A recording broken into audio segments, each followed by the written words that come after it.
Fala galerinha, professor João Soares aqui, estou de volta no canal Enem 360 para a gente resolver algumas questões de biologia da prova do Enem de 2020, tá? A parte de biologia não foi tão diferente das provas anteriores, novamente ecologia foi o principal tema cobrado na parte de biologia, então por isso que na aula de hoje eu resolvi trazer duas questões de ecologia da prova do Enem 2020. Então, só lembrar que ecologia é o principal tema. Se a gente pegar as provas anteriores, desde 2015, 30% das questões são de ecologia. Por isso que na aula de hoje a gente vai focar nesse tema, tá? Então, vamos começar? Lembrando que aqui a gente só utiliza o caderno azul. Então, vamos começar agora com a questão 103 do caderno azul. Eu vou ler junto com vocês, tá? O dióxido de carbono passa para o estado sólido, gelo seco, a menos 78 graus Celsius e retorna ao estado gasoso à temperatura ambiente. O gás é facilmente solubilizado em água, capaz de absorver radiação infravermelha da superfície da Terra e não conduz eletricidade. Ele é utilizado como matéria-prima para a fotossíntese até o limite de saturação. Após a fixação pelos organismos autotróficos, o gás retorna ao meio ambiente pela respiração aeróbica, fermentação, decomposição ou por resíduos industriais, queima de combustíveis fósseis e queimadas. Apesar de sua importância ecológica, seu excesso causa perturbações no equilíbrio ambiental. Considerando as propriedades descritas, o aumento atmosférico da substância afetará os organismos aquáticos em razão da letra A. Redução do potencial hidrogeniônico da água. B. Restrição da aerobiose pelo excesso de poluentes. C. Diminuição da emissão de oxigênio pelos autótrofos. D. Limitação de transferência de energia entre os seres vivos. Ou E.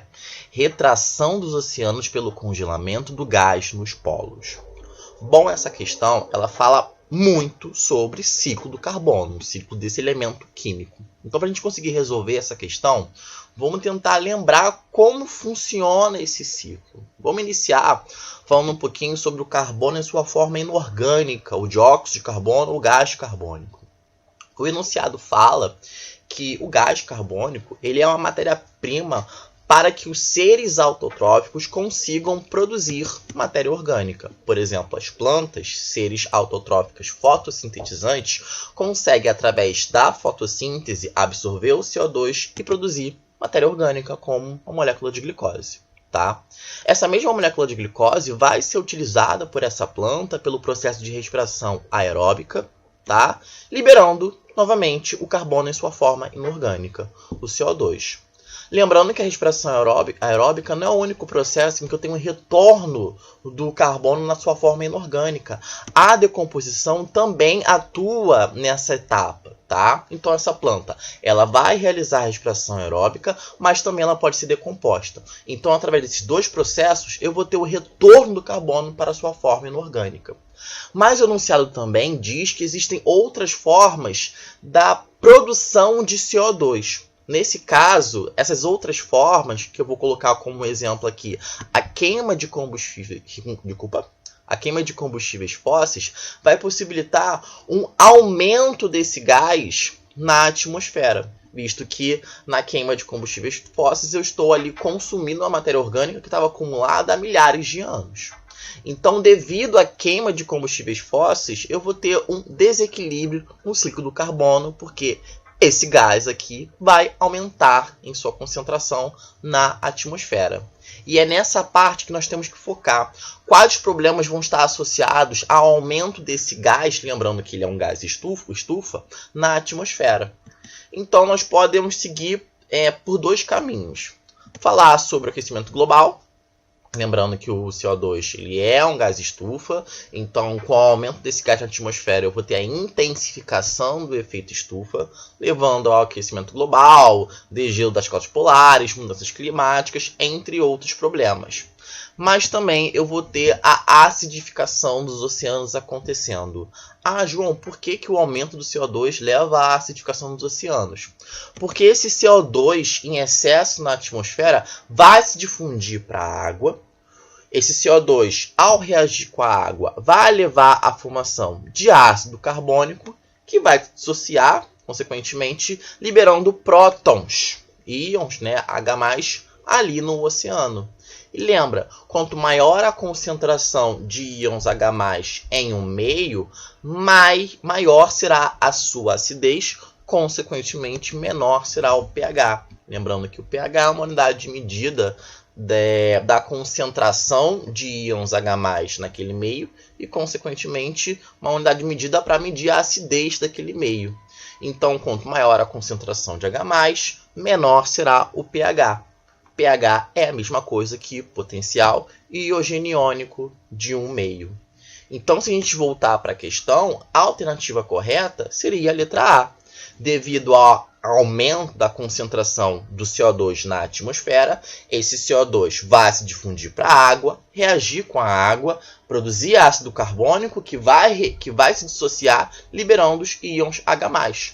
Então, eu tenho a maior concentração de prótons na água do mar, consequentemente, ele vai estar mais ácido, consequentemente, eu tenho uma redução do pH, uma redução do potencial hidrogeniônico da água. Então, essa é a resposta correta, tá, galera?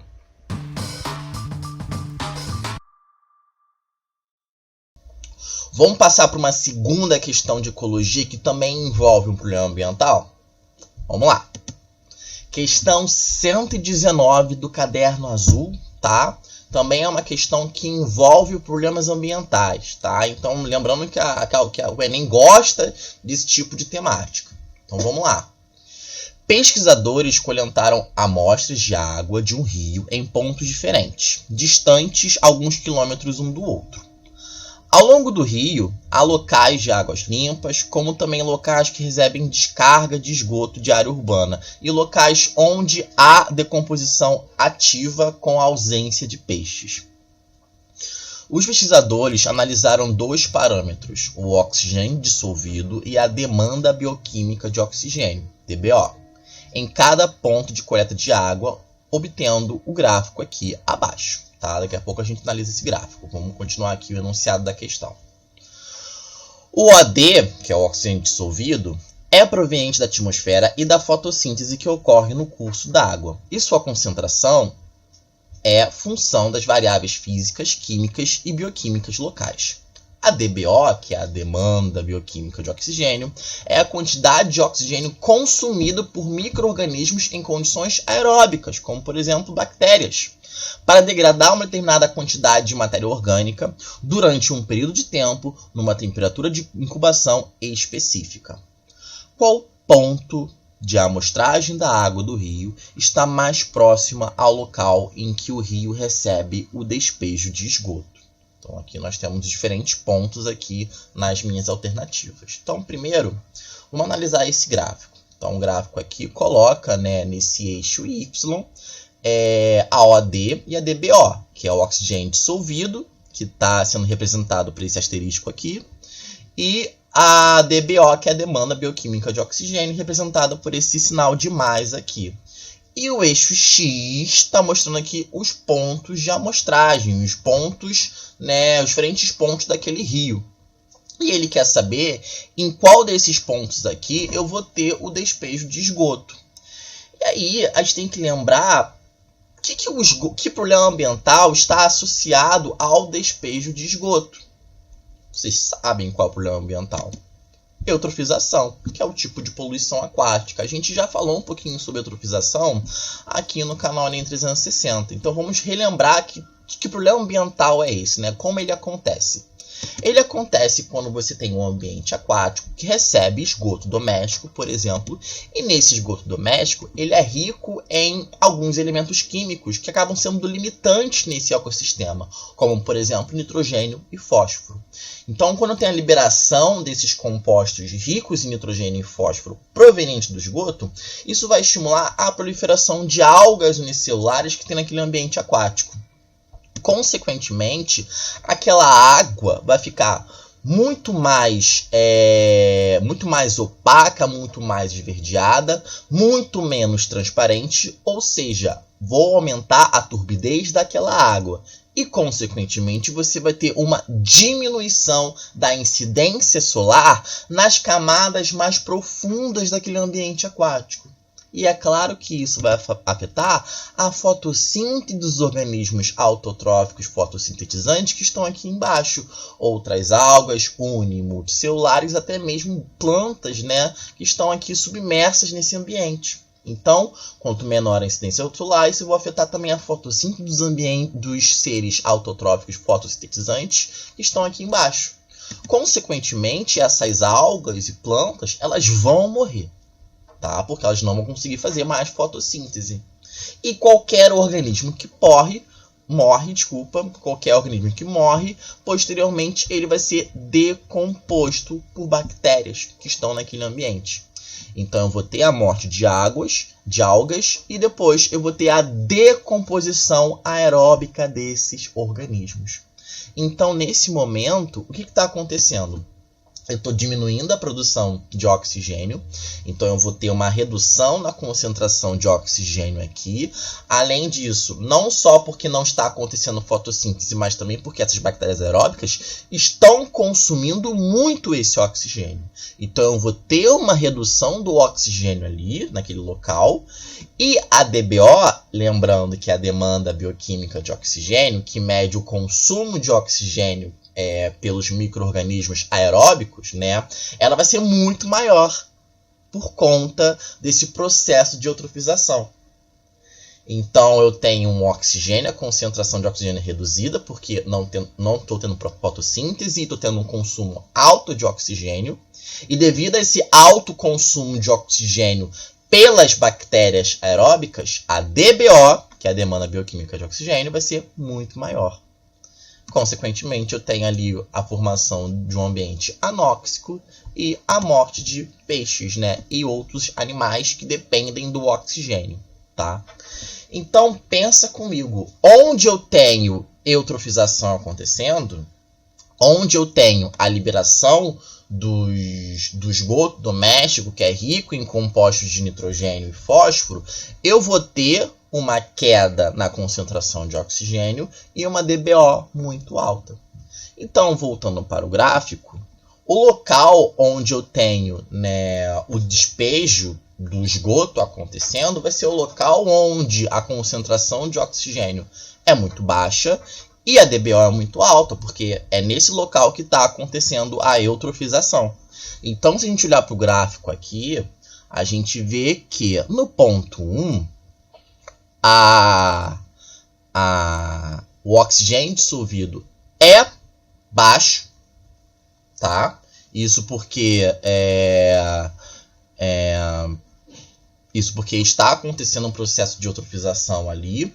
E a DBO está muito alta aqui, em comparação aos outros trechos. Ou seja, o consumo de oxigênio aqui está muito alta. Por quê? Porque aconteceu a morte dos seres autotróficos fotossintetizantes, as algas que morreram porque não conseguem mais fazer fotossíntese, e, consequentemente, é nesse local que está acontecendo a decomposição aeróbica. Os micro-organismos aeróbicos estão decompondo aquela matéria orgânica e consumindo muito oxigênio. Então, nesse ponto 1 aqui, onde a DBO está muito alta, é porque está acontecendo um processo de eutrofização, e por isso, nesse local que está acontecendo o despejo de esgoto. Então, a resposta correta é a letra A. Beleza, galerinha? Qualquer dúvida, só escrever lá nos comentários. Não esquece de curtir os nossos vídeos. E, se possível, compartilhe o nosso canal. Beleza, galera? Até o próximo vídeo, então. Beijão!